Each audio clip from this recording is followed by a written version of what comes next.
greatest trick the devil ever played would be to convince the world that he is God.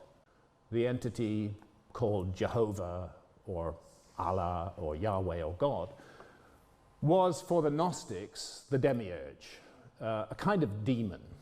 He's the chief of the archons, who are sort of evil angels that mingle with humanity and lead us onto paths that are hostile to the nature of the soul. And he's a malicious, egotistical, minor supernatural.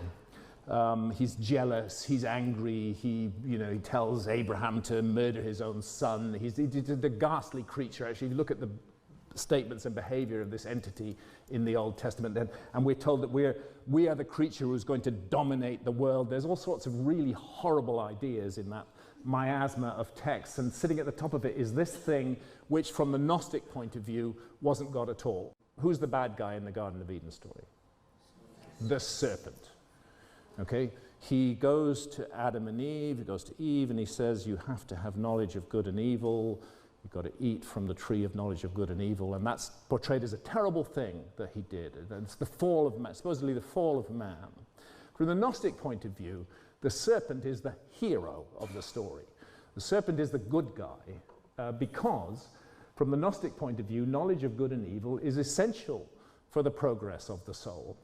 If we live in a farmed, protected universe where we're just these kind of meat robots without any consciousness, and we don't know any difference between good and evil, and we can't make any choices, how can we possibly grow?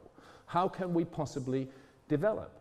We live in a university of duality.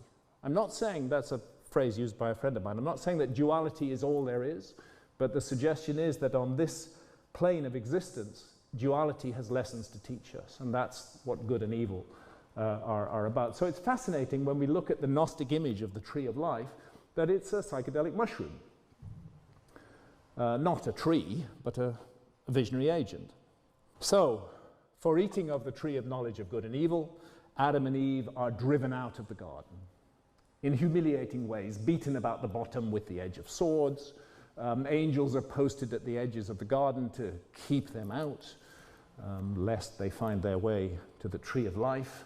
And we've been taught, taking it in with our mother's milk since childhood, that this is right, this is the right thing. But actually, what is going on here?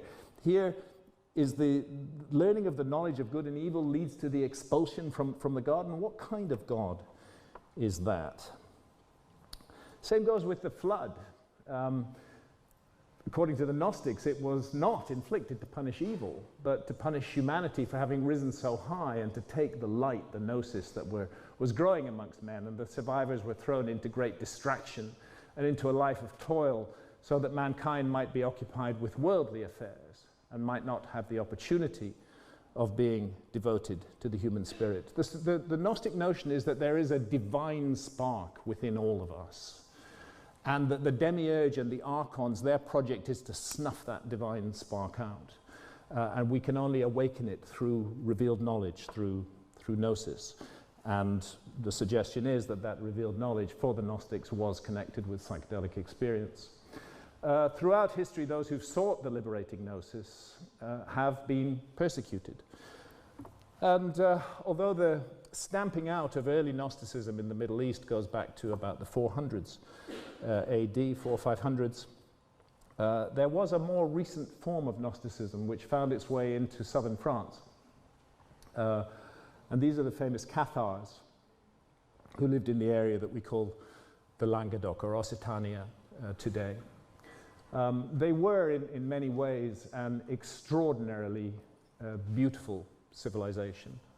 If you go back to the 12th century, they were in favor of universal literacy. They invented and distributed paper.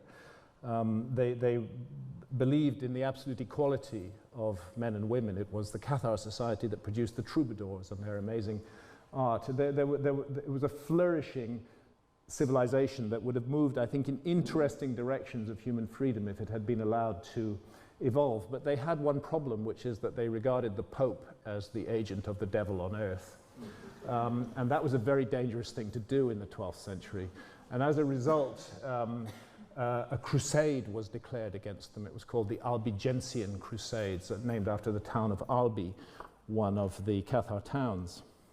And really terrible things happened. This army came down from northern France, you know, seething with harm and anger, and they entered into the Cathar lands and they just murdered everybody. There was one famous occasion when one of the generals came to the leader of the crusade and pointed out that some Catholics were living in the city of Béziers. What was to be done about them? And the pontiff, the leader simply said, kill them all. God will choose his own. God will know his own. Horrible, horrible incident of genocide and ethnic cleansing in the relatively recent past. And of course, the burnings at the stake. Consider what it takes, the mental state you've got to be in to burn a fellow human being at the stake. I mean, I can't think of a more ghastly way to die.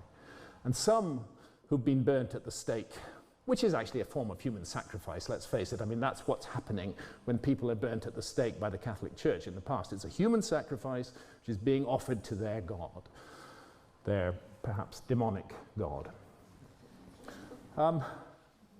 It's a terrible way to die. The fat in your body begins to bubble and burn. It's a ghastly, ghastly death. So if you're going to inflict that on the human being, another human being, what is going on in your mind that you would actually do that? And it was done cheerfully, and in huge numbers. The Cathars were burnt at the stake, their books that were destroyed, utter destruction. And from the Gnostic point of view, the demiurge and his archons and their human servants, they're always trying to steal the light. And you know, they're certainly doing so today. And if there's light growing, and I think it is, then we can be sure that tremendous archonic forces are working to suppress it. And you know, if we take the hypothesis that the Gnostic scenario is correct, just for the sake of argument, then how might we expect these forces to manifest? Well, like this.